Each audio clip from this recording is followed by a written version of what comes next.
সম্মানিত দর্শকবিন্দু, এক ভাই প্রশ্ন করেছেন যে ৭ শরিকানা মিলে কুরবানি দেওয়াতে কোনো একজনের নিয়তের মধ্যে যদি গরমিল থেকে যায়, তাহলে কি কাহারও কুরবানি শুদ্ধ হবে না?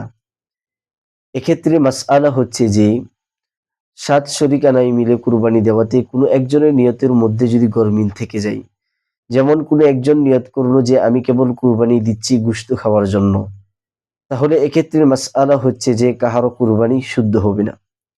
দ্বিতীয়ত এক ভাই প্রশ্ন করেছেন, কুরবানির জবাইকৃত পশুর পেটের মধ্যে যদি জীবিত বাচ্চা পাওয়া যায়, তাহলে সেটার হুকুম কি? এক্ষেত্রে মাসআলা হচ্ছে যে কুরবানির জবাইকৃত পশুর পেটের মধ্যে যদি জীবিত বাচ্চা পাওয়া যায়, তাহলে সেটাকেও জবাই করতে হবে এবং জবাই করার পর প্রত্যেক শরীকের মধ্যে বন্টন করে দিতে হবে। এবং এটার গোশত খাওয়া জায়েজ আছে এবং এটাকে সদকা করে দেওয়াও জায়েজ আছে। আরেক ভাই প্রশ্ন করেছেন যে কুরবানির মান্যতের কুরবানির গোশত মান্যতওয়ালা এবং কোনো ধনী ব্যক্তি খেতে পারবে কিনা? এক্ষেত্রে মাসআলা হচ্ছে যে মান্যতের কুরবানির গোশত মান্যতওয়ালা এবং ধনী ব্যক্তির জন্য খাওয়া নাজায়েজ। যদি খেয়ে ফেলেন তাহলে এটার মূল্য সদকা করে দেওয়া তার জন্য আবশ্যক।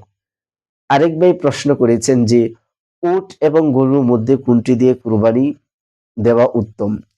এক্ষেত্রে মাসআলা হচ্ছে যেহেতু গরুর চেয়ে উটের মূল্য বেশি, এজন্যই উট দিয়ে কুরবানি দেওয়া উত্তম। আরেক ভাই প্রশ্ন করেছেন যে জবাই করার পর কুরবানি পশু জবাই করার পর পারিশ্রমিক গ্রহণ করা যাবে কিনা?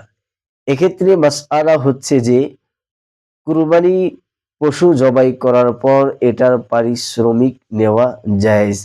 আল্লাহ পাক রব্বুল আলামিন আমাকে আপনাকে সুন্দরভাবে মাসআলাগুলো জেনে কুরবানি দেওয়ার মতো তৌফিক দান করুন। ওয়া আখিরু দাওয়ানা আনিল হামদুলিল্লাহি রাব্বিল আলামিন।